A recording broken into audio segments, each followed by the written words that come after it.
過，疑惑是太多，給謊言裝飾多好看，如幻覺，誰像被騙魔，線索如天網蓋塵灰得知離開消失感覺，留下愛，遺憾亦太多。分開時一聲不枉過，誰遠方懷念着最初，發覺時分秒暗藏背後多。如若在觸碰之後，一切掠過，留着千絲的思緒片段零落，原物仿似這樣蒸發味覺，微妙分析揭示結果。如若在出錯之後清理罪過，留下足跡給追溯記錄亮落，無論一再怎樣遮蓋視覺，逃避不出鑑定結果，沒錯。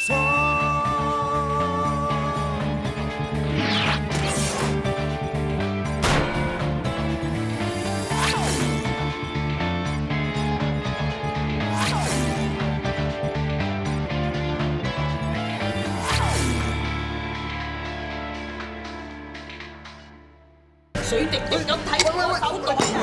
呢個嘢炒咗佢。唔使你炒，我而家唔撈八婆，我大佬出嚟做嘢做咗10幾年，我使受你啲閒氣。阿 Ben 俾人綁咗去啊，仲要3000萬啊，咁點啊？喂，做咩啊？呢個應該係移民，係坐喺後座左手邊位置嘅人入去。睇條痕，好明顯係移嘅中間。隻耳仔嘅移民真係好特別。咁即係話車上面留低嘅所有嘢，包括嗰2條金色嘅頭髮，都係屬於綁匪嘅咧。成個人拋晒落水度，幫我攞翻鏡上嚟。你同我撞埋？唔好殺我仔啊！啊！你咪想害死我全家你先安樂啊？呢個害人精！喂，你冇得我睇冷靜啲先啦。Uncle 受傷，阿 Bell 都唔想㗎，你唔可以怪晒佢㗎喎。而家係我唔見咗個仔啊！如果佢有咩事，我乜都做得出。阿 Bell 已經盡晒力㗎啦。我寧願啲綁匪綁嘅係我，好過而家咁。個仔又唔知去咗邊，個老公瞓喺入邊唔知生定死。如果佢哋有咩事，我都唔知點算。請問邊位係馬錦圖屋企人啊？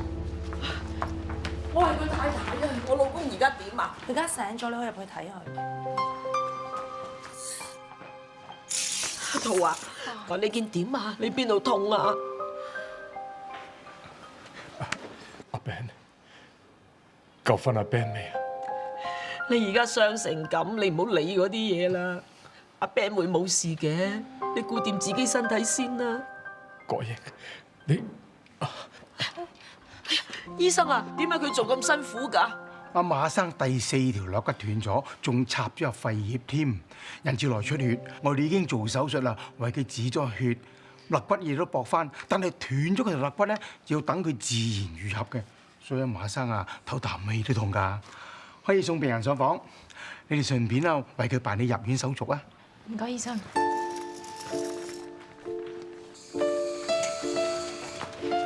你唔好跟住嚟啊 ，check 下 Ben 喺邊仲好啦。你冇事啊嘛？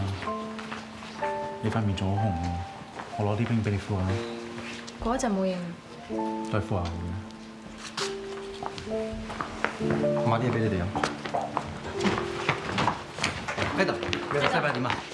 大家有心，醫生話阿爸已經過咗危險期，不過仲要留院。大家聽住，由於綁匪仲未收到贖款，所以佢哋會隨時聯絡馬生。到時你留喺醫院，睇下佢哋會唔會打電話嚟。Yes, madam。根據綁匪今日嘅行動，佢哋專登要馬生跳入水，就係想整壞部通訊儀器。再加上佢哋一定要馬生用佢哋準備嗰架車，我懷疑佢已經知道馬生報咗警。架車我 check 過，證實係失車嚟。意料之中。Madam，啱啱收到鑑證嘅電話，綁匪俾馬生用嘅手提電話同架車都係同一組嘅指紋。咁即係阿爸嘅指紋。至於電話卡都只係普通嘅儲值卡，但會跟緊電話號碼查購買地點，希望揾到線索。我覺得最大嫌疑都係大佬槍，我唔理用咩辦法，一定要刮到佢出嚟。Yes, madam。呢幾日大家都要辛苦喺差館打躉。我哋預咗噶啦。而家最緊要就快啲揾到阿 Ben。唔該晒。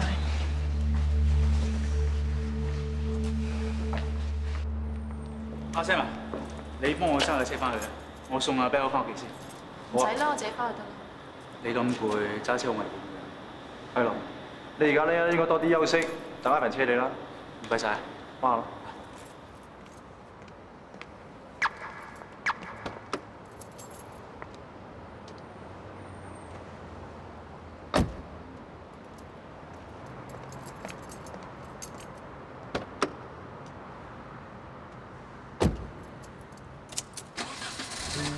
你瞌一瞌先啦，到咗嗌。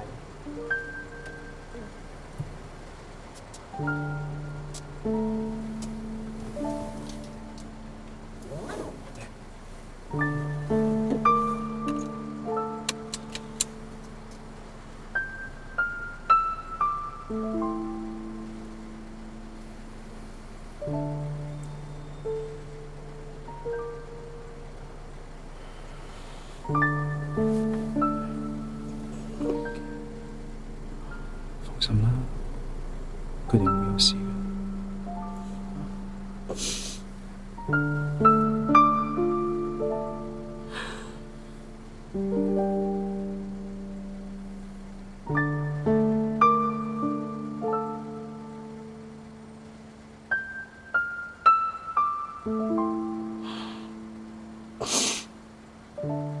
為咗阿爸同埋單 case， 我哋唔都會查落去。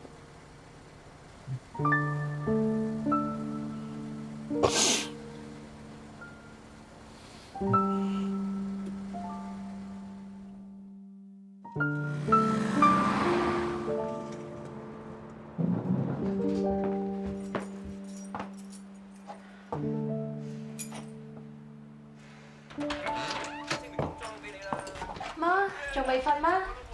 咩啊？等你阿爸。我咧今日煲咗你阿爸最中意飲嗰隻花膠響螺湯啊，諗住打電話叫佢上嚟飲啊。不過咧打佢電話都非留言信箱嘅，我留低咗説話㗎啦，咁佢又冇覆我，我驚佢霎時間上嚟啊嘛，咁我咪等下佢。唔好等啦，或者收唔到你口信呢？係咩？但我驚佢有事啊。唔會，點會有事啫？我晏晝先同佢傾完電話，可能佢忙得滯啩，又或者佢熄咗電話都唔知咧。我成日都係咁噶啦。咁又係。你啊，仲唔瞓啊？聽日又話腰酸骨痛啊！哎呀，我唔係好攰啫。你睇下你個樣啦，仲攰過我。係啊，有單 case 好麻煩。我翻嚟沖個涼，一陣間翻差館㗎啦。咁你食咗嘢未啊？我滗啖湯嚟飲。唔使啦，我趕時間。係啊，飲啖湯唔嘥你好多時間啫。咁你一係沖涼，我整好咗，你帶翻差館飲啦。今日啲湯啊好夠火候㗎，你阿爸冇口福。喂，咁你快啲去沖涼啦，我整好嗌你好嘛？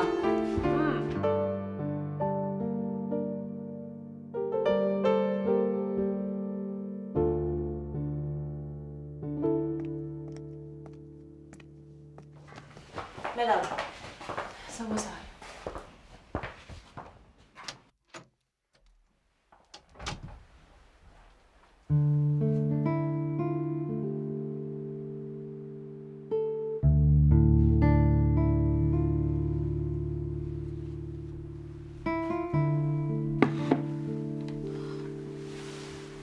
對唔住，我係咪嘈醒你？點啊？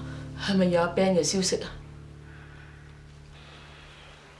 我嚟係攞壺湯俾阿爸，呢隻湯阿爸最中意飲嘅。你阿爸最中意就見到阿 Ben 翻嚟，雖然佢平日成日鬧佢，不過佢真係好錫啲粒仔㗎。如果唔係，佢唔會連人帶車咁撞埋去。咩啊？咩啊？阿偉 Auntie，Uncle 點啊？佢先頭瞓唔着㗎，醫生開咗啲安眠藥俾佢，佢而家先至話瞓着。幾廿歲人傷成咁，我睇見到心痛。你冇咁擔心啦，我叫廚房咧煲啲粥你食啊。我知你冇胃口，但係點都食少少啊。好在而家有你啫。而家剩得我一個，我冇晒主意噶啦。冇咁講啦 ，Auntie， 我同阿 Ben 係兄弟嚟㗎，加上屋企人喺晒美國喎，我一早當咗你同 Uncle 咧係一家人㗎啦。係咧 ，Madam 啊，有冇阿 Ben 消息啊？暫時未有，不過我哋追查緊。Auntie 啊，你聽到 Madam 點講㗎啦？我相信阿 Ben 咧一定會跟人天上㗎，你冇咁擔心啦。食啖粥先啦。咁我翻收隊先。你一有阿 Ben 嘅消息，你即刻通知我。哦。佢係 Madam。阿 Sam， 你放心，我會睇住馬生㗎啦。麻煩晒 Doctor Lee， 唔該晒，拜拜。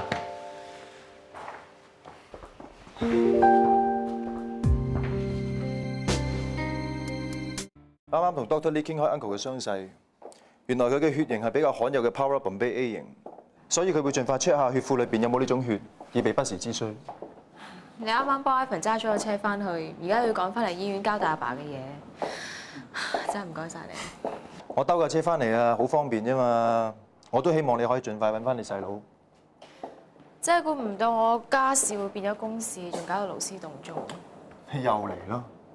你知唔知啊？其實你有時最擔心嗰個係 Ivan 係我好兄弟，而你係我好朋友。咁在情在理，我都應該要幫手㗎。咁搞到你冇得瞓，我唔好意思啊嘛。都就嚟天光啦，睇嚟今晚你瞌一陣都冇時間。有冇咖啡？喂！你個胃未好翻，食緊藥仲飲咖啡，好傷㗎喎。好眼瞓啊！眼瞓都唔一定飲咖啡提神嘅，係咪？你食無定時又唔夠時間休息，喺呢個時候咧，只要補充翻啲糖分，就唔會咁容易攰。呢個時候一杯熱嘅朱古力啦，就最啱你。你講到我好似病人咁。咁你確實係病人嚟嘅喎。由呢一刻開始咧，我就係你嘅主診醫生，直到呢單 case 完畢為止。所以你聽我講，好好養翻好個身體。誒，你放心啦，我唔會收你診金嘅。不過我會問 Ivan 收。好啊。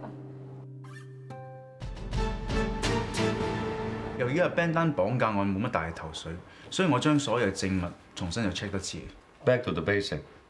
當一切毫無頭緒嘅時候，就要回歸基本，睇下有冇忽略到一啲最細微嘅證據。Ivan 你做得好。你睇我有咩發現，再讚我都唔遲嘅。好啊。上次咧喺個拆車度揾咗支牙籤同有一小片嘅硬果殼嘅，喺支牙籤上面發現咗啲好似肉碎嘅物質，經過化驗證實係馬肉，而嗰個硬果殼同牙籤上面都黐有啲辣椒同埋一啲化學物質，我分別檢驗過，辣椒證實係指天椒，而其他嘅物質包括有花生、白砂糖、山梨酸鉀、苯甲酸鈉、蔥同蒜，係沙爹醬。係由馬來西亞出品潘馬牌嘅沙爹醬。支牙籤上面有馬肉，有沙爹醬，有指天椒，似係火鍋店嘅食物喎。我硬果殼咧 check 到係罌粟殼嚟嘅，有人用罌粟殼打邊爐咩？有，早2年曾經有間食肆咁樣做，聽講話可以令個湯底香啲。其實最重要嘅咧，就係令人食上癮，繼續幫襯。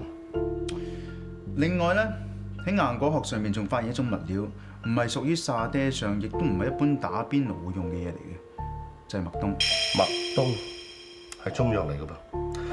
麥冬嘅性屬寒涼，有清心潤肺、健胃瀉熱嘅功效。如果加埋落去打邊爐，應該食咗冇咁燥熱嘅。阿 Tim Sir， 你唔單止博學多才，仲係食家嚟喎。我為食啫。係啊，呢間肥威咧出名係食馬肉火鍋，啲板又俾5粒星。你嚟啱啦！嗱，我哋今晚咧咪約咗一齊食飯嘅，食活魚料理啊嘛。我諗阿 Tim Sir 咧想改變主意啊，Ivan 真係了解我。嚟，我哋去呢度食火鍋。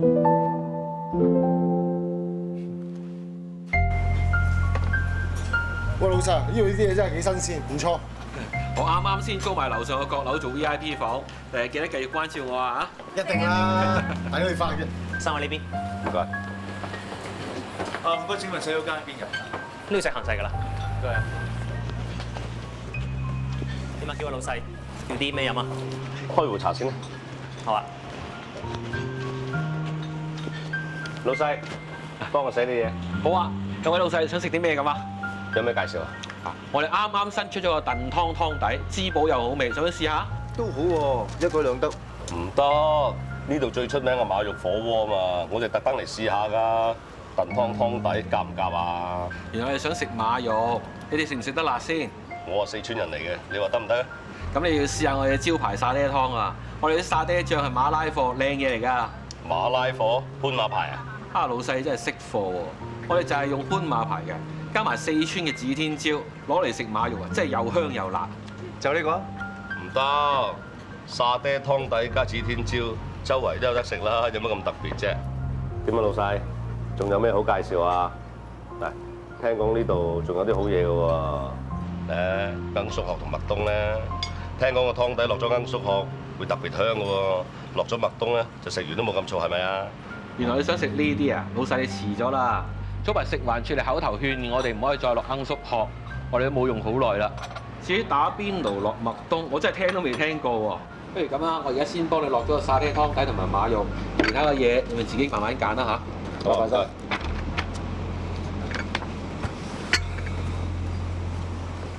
喂，入廚房睇過啦，都唔見有罌粟殼同麥冬喎，有咩發現你哋？你睇咗先啦。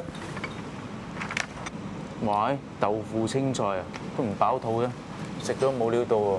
係啊，我哋今日結果就係冇料到。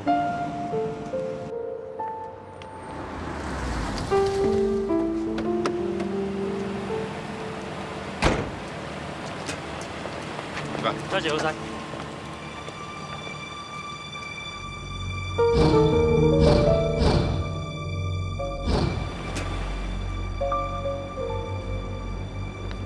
我喺車尾攞啲嘢。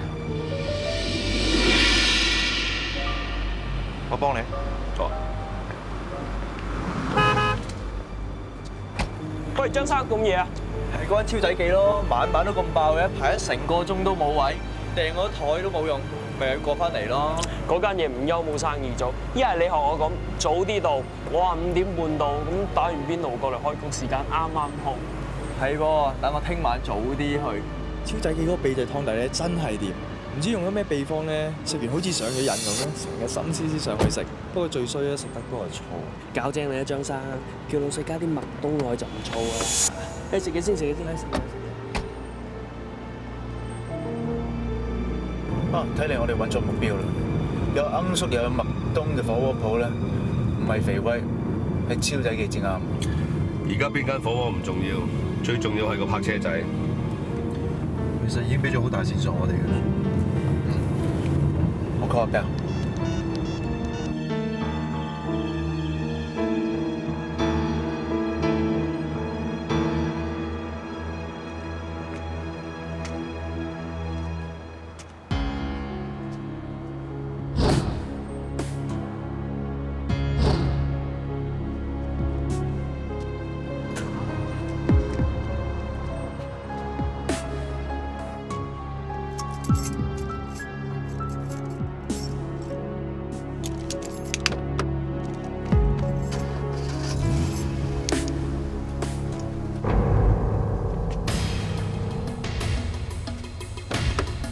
警察，你而家涉嫌盜竊他人財物，落車。黃創業，呢度有6條車匙，全部都係你身上揾到嘅。你有6架車啊？定係諗住偷車啊 ？Madam， 我都斷到咁正啦，有得唔影咩？喺上個禮拜3，你有冇偷過呢架車啊？咁多錢唔記得噃。而家問你有冇偷過呢架車啊？得啦，偷一計係衰，偷2計係衰，係我偷嘅得未啊？我哋而家懷疑你同一單綁架案有關。喺今個月嘅20號10點鐘，你喺邊度？Madam， 你講咩啊？我偷車咋？綁架？你屈大啲啊！我係出嚟做嘢講證據嘅，唔會屈人嘅。你啱啱承認偷走呢架私家車，證實同一宗綁架案有關。而家我哋懷疑你係綁匪之一。喂，呢單嘢我收order做㗎咋，其他我乜都唔知㗎。我夠姜去綁架嘅，我使鬼斷正俾你哋啊！咁邊個落 order 叫你偷車㗎？嗱，星期3嗰晚，我就喺超仔記打完邊爐出嚟，有個叫抽水哥嘅古惑仔打電話俾我話要車，咁我冇理由1,500揾噶嘛，咪偷架車俾佢咯。嗱，呢單嘢我收咗5000人嘅啫，跟住我過咗大海磨爛蓆，第2日先翻嘅，你可以去 check 下入境處記錄嘅。我哋會查唔使你交，嗰個抽水係咩人啊？喺邊度蒲開？我同佢唔熟㗎，但係打過幾次邊爐嘅，但我唔知佢邊飯㗎。咁你點聯絡佢啊？冇得聯絡，佢打俾我啫。嗱，嗰晚我偷完車就攞咗將軍澳工業村交俾佢，係咁多，其他乜都唔知。幫我做下抽水嘅拼圖 ，check 下佢嘅電話記錄，睇下揾唔揾到抽水嘅電話出嚟。偷留咗48小時。係咩咁？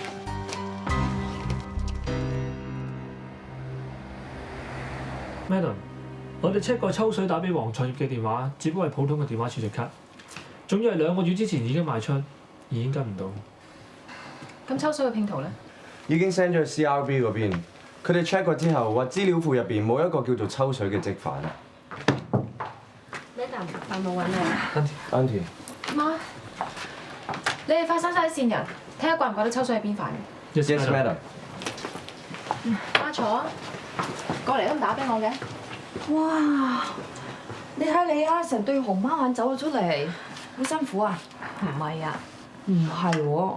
咁你琴晚又唔翻屋企瞓，你我攞啲湯嚟俾你飲啊！你肯定冇瞓過覺啦。梗唔係啦，我瞌咗一陣。哇，熱辣辣，好香喎，煲咗好耐㗎。嗯。做咩啊？你阿爸咯，我到依家都未曾揾到佢啊！我打佢電話咧，又飛佢留言，個留言又滿晒喎，唔知佢發生咩事。我想話打電話過去嗰邊啊，你話好唔好啊？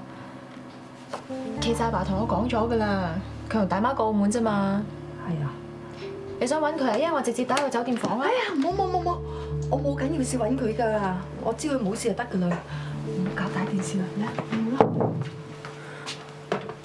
Madam， 蝴蝶嗰間快屋發現 DB 啊！通知法證到現場 ，call 埋法醫驗屍。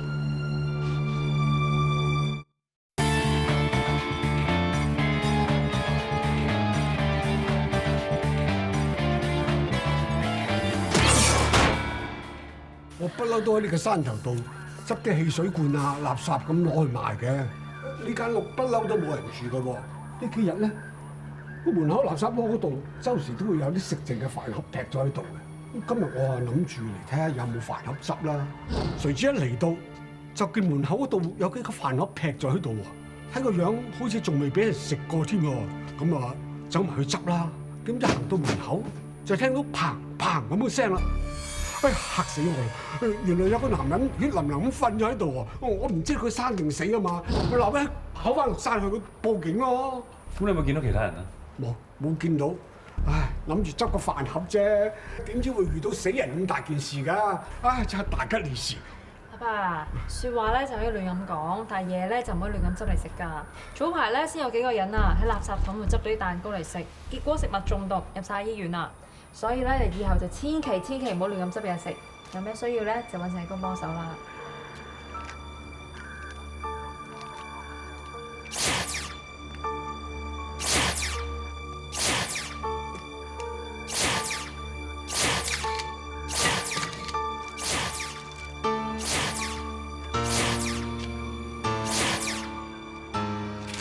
咩到嗎？有發現啦。死者叫鄭君，35歲，香港居民。至於死因，死因交俾我。Sam。唔該晒。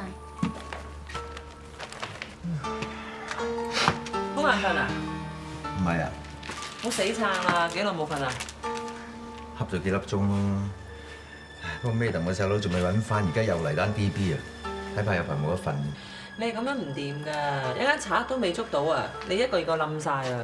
應該咧就要食翻啲維他命 C， 我遲啲幫你買啊！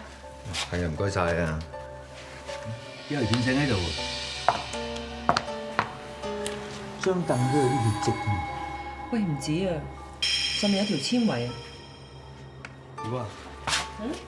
你覺唔覺有啲唔妥咧？你嘅意思係呢間屋所有嘅嘢都好舊，淨係呢條毛巾好新淨。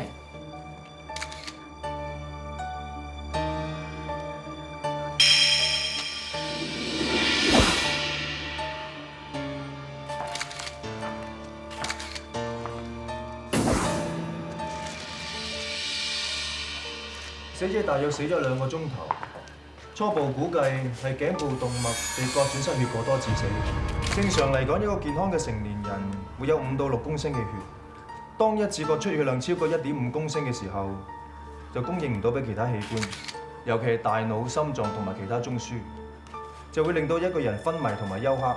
如果唔及時搶救嘅話，仲會即時死亡。成個過程大約係幾分鐘到。淨係呢度都2公升啦。所以我估計佢應該即時死亡。呢度有可能係第一案發現。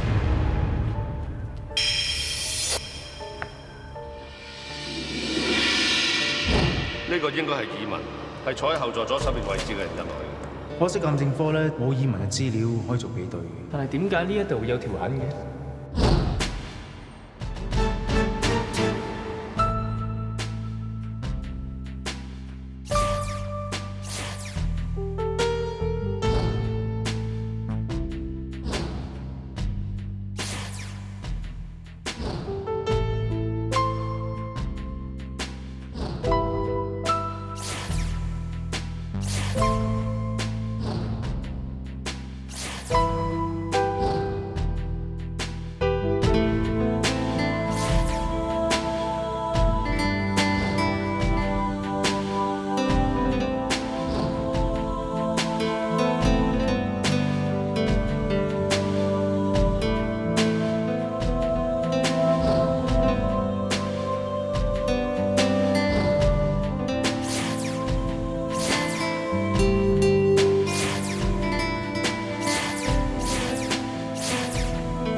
啱啱收到 Sam 嘅電話，佢將死者鄭君嘅耳紋 scan 咗入電腦 send 入去，過嚟睇。嗱，右邊呢一個咧，就係我哋喺綁架馬國宏嘅塞車車窗嗰度採到嘅耳紋。嗱，左邊呢一個咧，就係死者鄭君嘅耳紋。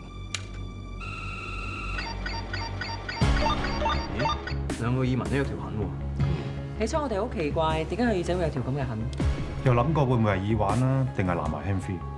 原來一條疤痕，同我估計一樣。呢個死者鄭君係其中一個綁匪。咁你哋咧有咩發現啊？哦，牛肉刀同埋水喉通上面嘅血跡咧，已經 send 咗俾阿 Tina 做 DNA 比對。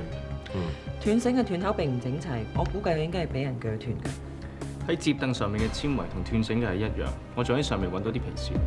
我就喺膠紙上面咧發現多啲好短嘅毛髮同腿而毛巾上面就有少量嘅皮屑，都交咗俾 Tina。Tina，有咩發現啊？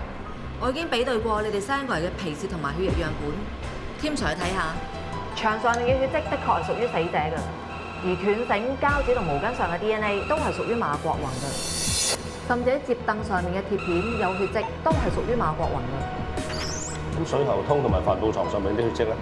水喉通同帆布床上面嘅血跡係屬於同一個人，但係唔屬於馬國宏同埋死者，而係另一個不知名嘅男性。Tim Sir，鑑證嗰邊嘅報告出咗啦，水喉通上面嘅指紋係屬於馬國宏嘅。水喉通上面嘅血跡唔屬於馬國宏，但係上面就有嘅指紋。簡單嚟講，即係話馬國宏曾經攞起支水喉通去襲擊另外一個人。如果我冇估錯嘅，呢單 case 已經起咗變化。幫我 call 咩得嘛？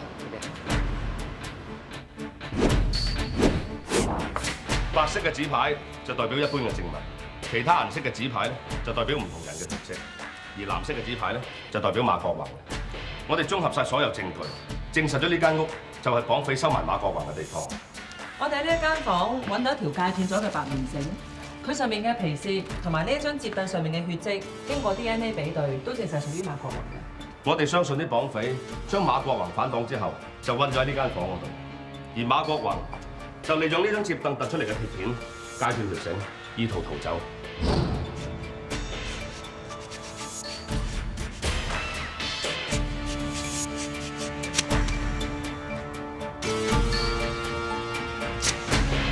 馬國宏就係將條毛巾同埋塊膠紙掉咗呢個位置。但係佢逃走嘅時候，就發現外面有人看守。我哋喺帆布床上面揾到幾滴乾咗嘅血跡，經過比對，同喺水喉通上面嘅血跡係屬於同一個人，但係又唔屬於馬國華同埋死者鄭君。我哋就用黃色紙牌嚟表示。咁即係除咗死者鄭君之外，仲有第二個綁匪。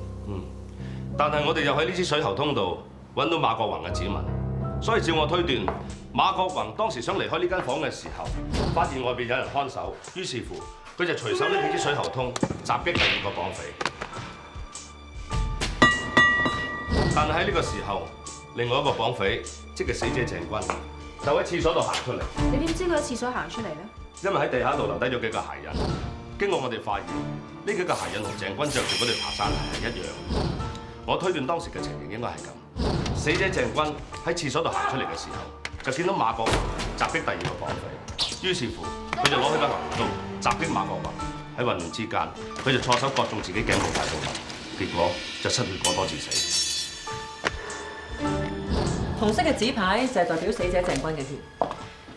當時情況咁混亂，又點樣證明到死者鄭君係俾自己割傷致死，而唔關馬國宏事Ivan，麻煩你解釋下。首先咧，喺牛肉刀上邊只有死者嘅指紋，其次就係呢啲血濺痕跡。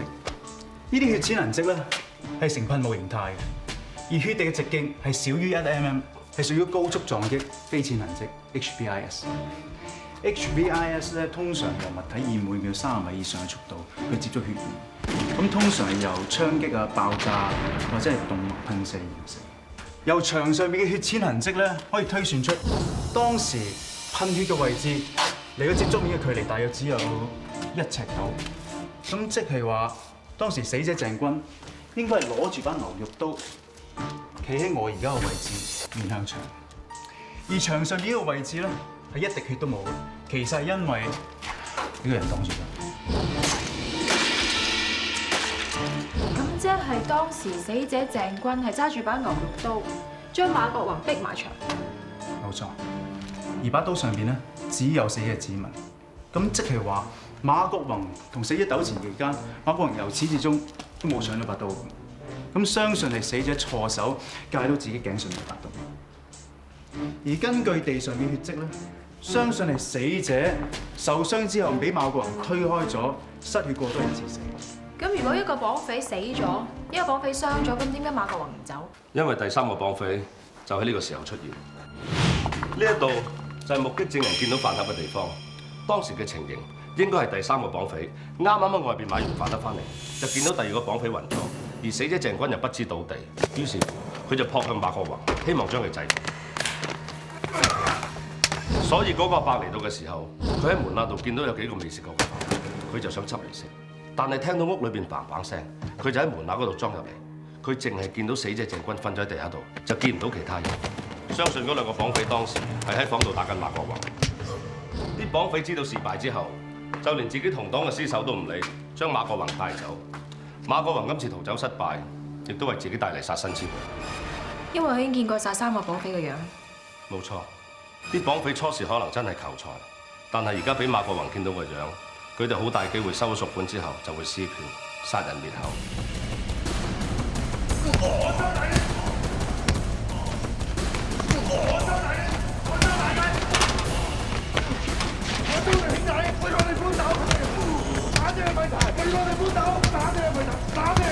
佢對過流力先啊！問大別收我錢先啊！聽到啊！幫手啊！喂，點啊，大佬？唔怪得知班綁匪突然間冇晒消息，原來佢哋出咗事，仲有一個死咗添。我真係驚佢哋對阿 Ben 不利。佢哋一未攞到錢，一日都需要阿 Ben，佢暫時安全。但如果阿 Ben 已經冇晒利用價值咧，佢哋喺收到贖款之後就會殺阿 Ben 滅口。我一定要喺收贖款之前救翻阿 Ben，時間越耐佢就越危險。唯一嘅辦法就係揾到大佬槍。你一定會救到佢。點啊，嬸？好，我即刻嚟。車我人個醫院啦。咩事？佢哋揾到大佬槍條靚。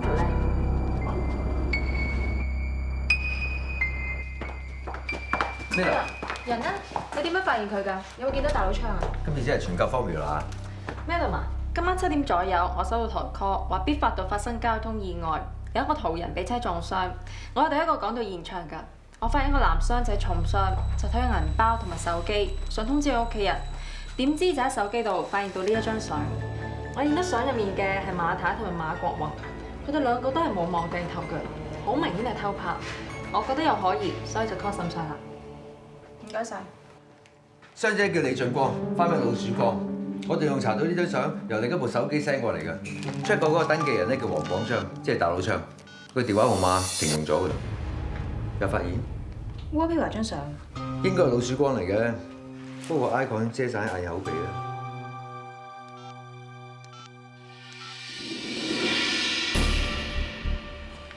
呢個老鼠光好熟口面，同襲擊我大媽嗰個綁匪有8成相似，可能真係佢做。有冇問過佢關於大佬昌嘅下落？佢頭部受咗重傷，暫時仲係昏迷，咩都問唔到。同我起晒呢個老鼠光嘅底，佢有幾個竇，同我刮晒出嚟，一個都唔可以留。收到。間屋係反鎖嘅，入邊又冇人。喂，阿頭。收到。係咁啊。阿頭話老鼠光令我兩個竇都冇料到，大佬槍都唔喺嗰度。大佬槍又唔喺呢邊，咁即係話3個老鼠竇都冇料到。大佬槍！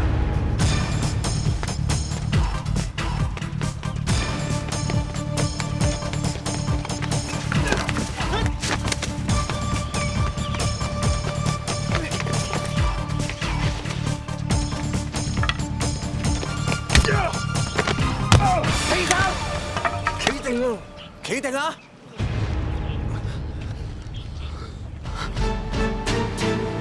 星，咩啊？講到老鼠光嘅口供未？佢仲未醒。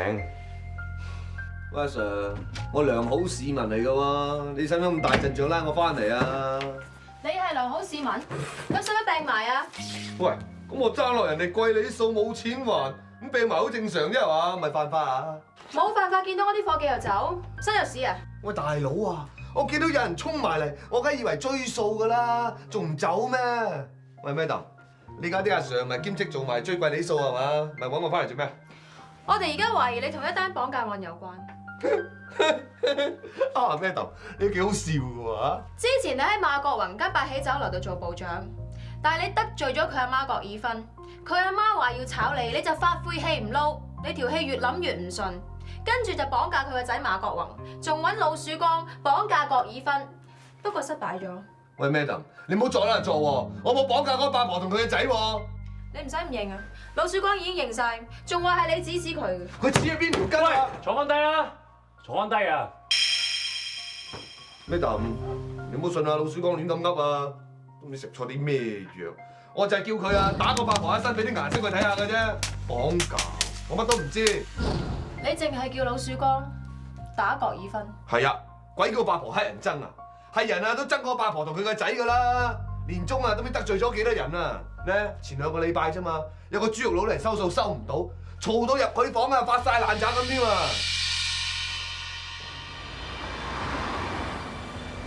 大佬昌就話之前個豬肉佬同阿 Ben 喺 office 做過，雖然我唔知個豬肉佬有幾大可疑，不過我都想你幫我睇一睇阿 Ben 嘅 office 入邊，睇下會唔會有啲咩可疑嘅線索。總之任何細微嘅線索都唔可以放過。唔好意思啊，兩位，我哋晚市未開始喎。我係西九龍重案組馬國英，我哋想揾李志偉先生。喂，八喜酒樓，係你等等，你3間房直入轉彎就係㗎啦。唔該晒。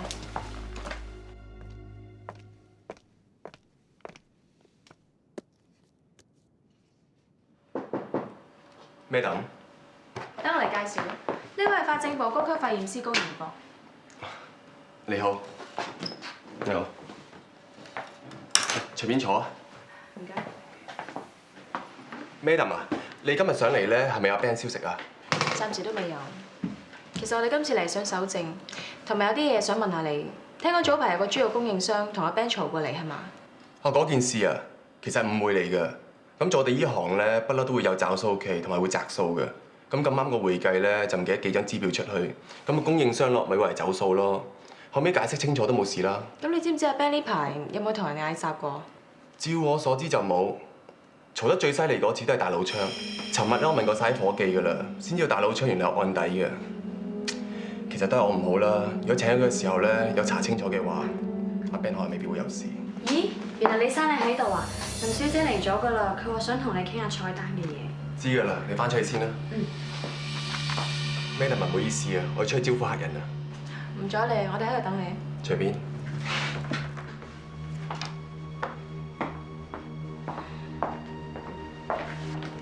不如我哋講一個阿 Ben 間房。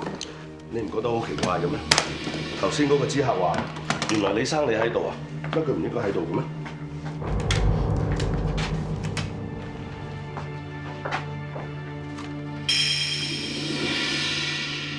呢盒模型係馬國宏嘅喎，點解李志偉會拆咗佢？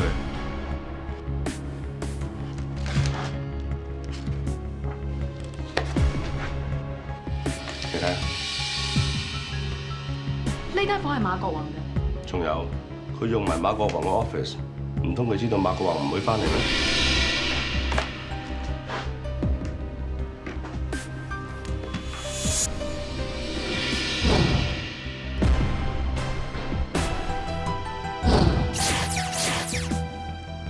係咪諗到啲咩啊？我記得喺邊度見過呢啲糖。OK， 唔該晒。阿嬸已經 check 到李志偉嘅財政狀況，話佢一向都有買埋期指，早排仲蝕唔少，應該爭落一大筆街數。咁就明白晒呢單 case 點解會有咁多巧合啦。首先就係老鼠光襲擊我大媽，咁巧合李志偉就喺現場出現救咗我大媽。但係其實呢個唔係巧合，係佢一路都跟住我大媽。而李志偉就順理成章咁跟住我大媽，所以咁巧合就知道我阿爸報咗警。乜你報咗警啊？報警都好㗎，有警察幫手咧，應該盡快揾翻 Ben 嘅。就係因為李志偉知道你阿爸報咗警，佢就決定要令你阿爸撞車受傷入醫院。咁你大媽冇咗你阿爸喺身邊，就乜嘢都要指意晒佢。咁佢咪順理成章知道晒你哋嘅一舉一動咯。唔怪得知李志偉每次見到我都問我揾到阿 Ben 未。係咧 ，Madam 啊，有冇阿 Ben 消息 ？Madam 啊，你今次上嚟揾我咧，係咪有阿 Ben 消息啊？其實一啲都唔關心阿 Ben， 佢只係想知道我哋警方有幾多料喺手。點上？點解份？已經 check 過你攞翻嚟粒戒煙糖，證實嘅成分咧係同鐵皮屋揾到一粒一樣，都係美國藥廠 Spring 嘅出品，香港未有代理，唔易揾到。我同阿 Ben 咧就似兄弟一樣，家屬屋企喺晒美國喎。李志偉係喺美國翻嚟，睇嚟我哋個方向真係錯咗。我哋要揾嘅人唔係大佬昌，應該係大佬維。